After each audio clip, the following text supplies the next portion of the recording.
Bismillahirrahmanirrahim. Assalamualaikum warahmatullahi wabarakatuh. Selamat pagi soleh dan soleha semua. Jumpa lagi dengan Ustadz Excel. Nah, bagaimana kabar soleh dan soleha semua? Nah, Ustadz doakan semoga antum dalam keadaan sehat walafiat ya hendaknya. Amin ya robbal alamin. Nah, pada pagi hari ini kita akan belajar tema 6, cita-citaku, subtema 3, giat berusaha meraih cita-cita, pembelajaran kedua. Nah, sebelum kita memulai pembelajaran, ada baiknya kita berdoa terlebih dahulu agar pembelajaran yang akan kita lakukan itu diberkati oleh Allah Subhanahu wa taala. Nah, sudah siap soleh dan solehah? Sikap berdoanya. Doa sebelum belajar tema 6 dengan mengucapkan basmalah.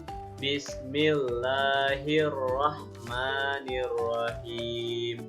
Rabbi zidni ilman warzuqni fahman. Amin. Nah, soleh dan solehah, perhatikan gambar berikut ini. Nah, gambar ini adalah gambar seorang anak yang berprofesi sebagai pemulung.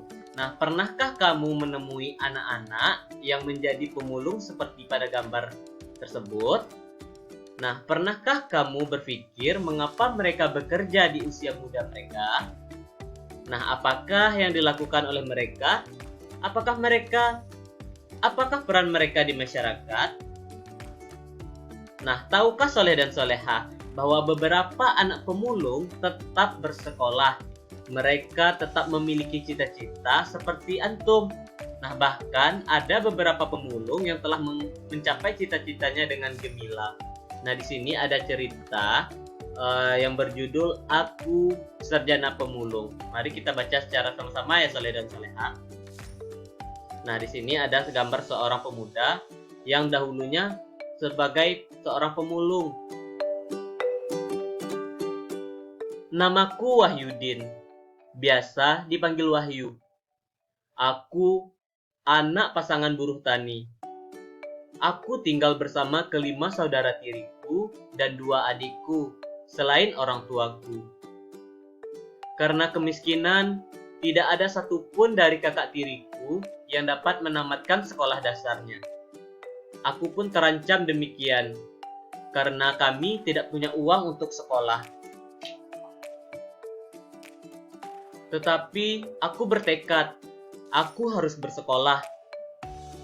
Saat subuh, aku pergi mengumpulkan sampah plastik dan kardus untuk dijual. Pekerjaanku ini disebut memulung. Ya, aku adalah seorang pemulung. Hasil dari memulung digunakan untuk membayar uang sekolahku.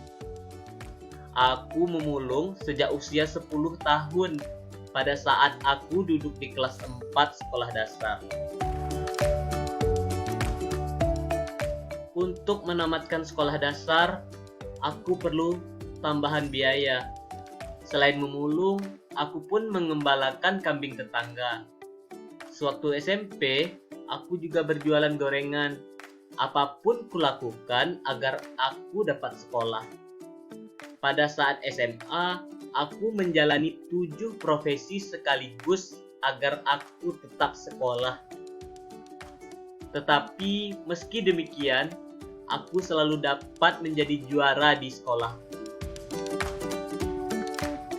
Pada tahun 2013, aku telah menyelesaikan kuliahku di Jakarta dengan tetap menjadi pemulung. Aku mendapatkan beasiswa untuk melanjutkan kuliah kembali di Institut Teknologi Bandung yang kini hampir selesai. Nah, aku bangga telah mencapai cita-citaku untuk terus sekolah meskipun dengan perjuangan yang panjang dan berat. Nah, dari cerita ini soleh dan soleha, kita melihat bahwa seorang anak yang berprofesi sebagai pemulung itu memiliki cita-cita yang sangat tinggi, yaitu terus bersekolah. Cita-citanya hanya itu, untuk terus bersekolah. walaupun ada halangan yang dihadapi seperti keterbatasan ekonomi keluarga, namun ia tetap terus bekerja keras, disiplin dan pantang menyerah dan terus berkomitmen. Nah, dia ini Wahyudin ini memiliki itu banyak pekerjaan soleh dan soleha. Dia itu mulai dari memulung sampai mengembala kambing tetangga. Nah, namun prestasinya walaupun dia bekerja sebagai pemulung dan pengembala kambing tetangga, dia itu tetap berprestasi atas usaha Wahyudin.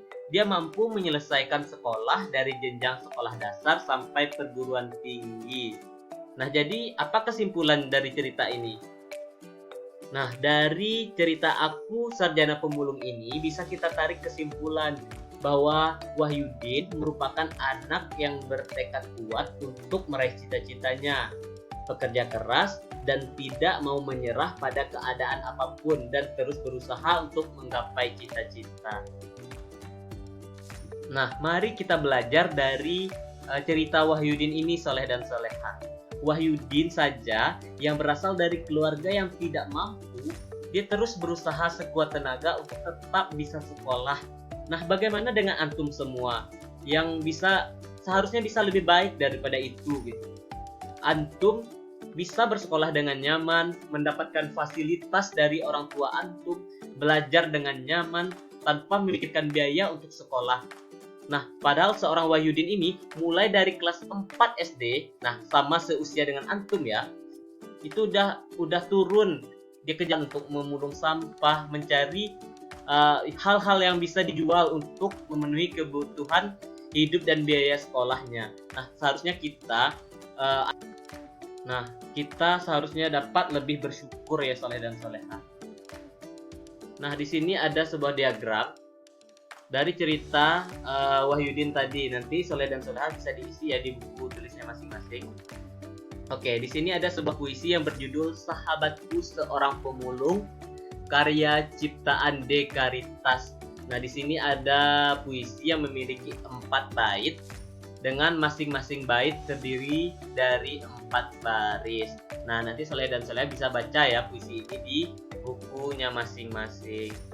Nah, soleh dan soleha, banyak usaha telah dilakukan untuk memanfaatkan barang bekas atau tidak terpakai di lingkungan sekitar. Salah satunya dengan cara mendaur ulang barang-barang bekas pakai yang berasal dari rumah untuk membuat karya seni rupa. Membuat karya seni rupa dengan menggunakan barang bekas adalah hal yang paling mudah untuk dilakukan.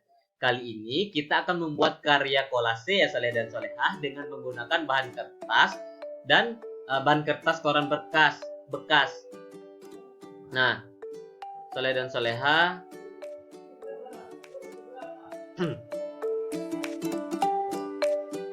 nah, tahukah soleh dan soleha apa itu kolase? Kolase adalah teknik untuk membuat karya seni rupa 2 dimensi dengan cara memotong dan menempel. Nah, bahan yang digunakan terdiri atas berbagai bahan seperti kertas, kain, kaca, logam, kayu, dan lainnya yang ditempelkan pada permukaan gambar. Nah, di sini ada langkah-langkahnya. Nah, yang pertama sebelum kita membuat kolase, kita siapkan dulu bahan-bahannya sebagai berikut. Nah, bahan yang diperlukan seperti lem kertas, bisa kertas karton atau kertas sketsa atau gambar. Nah, lem, selanjutnya gunting, koran bekas, dan gambar. Selanjutnya langkah-langkah untuk membuat kolase sebagai berikut. Yang pertama, siapkan gambar pola pada selembar kertas. Nah, pada selembar kertas itu sudah ada polanya soleh dan soleha. Nanti antum bisa menggambarnya sendiri dan bisa juga mencari gambarnya di lewat internet soleh dan soleha. Nah, yang kedua, buatlah potongan-potongan bahan. Potongan-potongan bahan itu bisa dari koran bekas, kardus, dan plastik. Nah, yang ketiga, tempelkan potongan-potongan tersebut ke permukaan gambar yang telah disediakan. Ini gambar yang telah kita sediakan di awal. Nah, ini potongan-potongannya, potongan koran bekas, kardus, dan plastik itu kita tempel pada sketsa gambar yang telah kita buatkan. Nah, bisa nanti hasilnya seperti ini. Ada gambar kolase angsa, ini ada juga gambar kolase bunga, dan ada juga gambar kolase seperti mobil. Nah, soleh dan soleha, Tahukah kamu bahwa sampah telah menjadi masalah lingkungan yang semakin sulit diatasi? Sampah plastik telah menutupi beberapa samudra dan mengakibatkan kerusakan lingkungan yang serius. Banyak hewan laut mati karena memakan sampah plastik. Nah, salah satu cara yang dapat dilakukan masyarakat saat ini adalah dengan menggalakkan gerakan daur ulang sampah plastik. Tujuan mendaur ulang sampah plastik yaitu untuk memperpanjang usia pemakaian barang sehingga tidak perlu membeli untuk sementara waktu. Nah, dengan demikian jumlah sampah plastik dapat dikurangi jumlahnya. Dengan melakukan penghematan penggunaan barang dari alam, kita telah melakukan usaha untuk pelestarian makhluk hidup di lingkungan sekitar kita.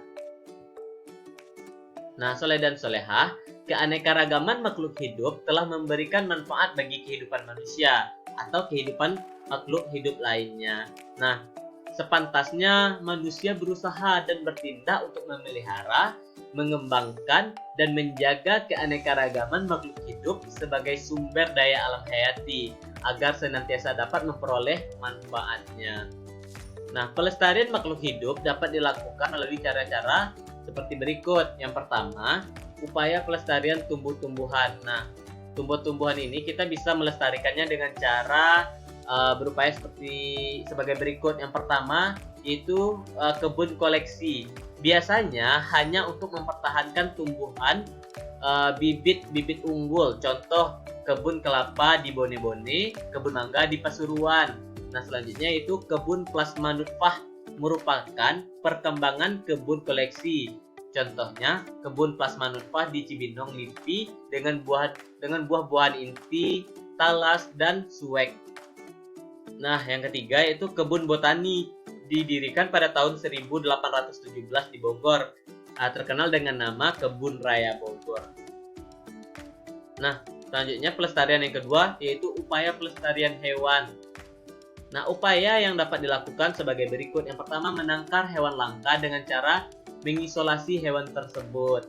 Nah, cara yang selanjutnya itu mengambil telur-telur hewan untuk dibantu menetaskannya. Jadi, telur-telur hewan itu bisa kita bantu dalam menetaskannya. Sekarang dengan perkembangan teknologi, soleh dan soleha, banyak seperti telur-telur penyu, soleh dan soleha. Itu banyak orang-orang pecinta hewan mengambil telur-telur penyu lalu ditetaskan, nanti dilepaskan lagi ke alam liarnya.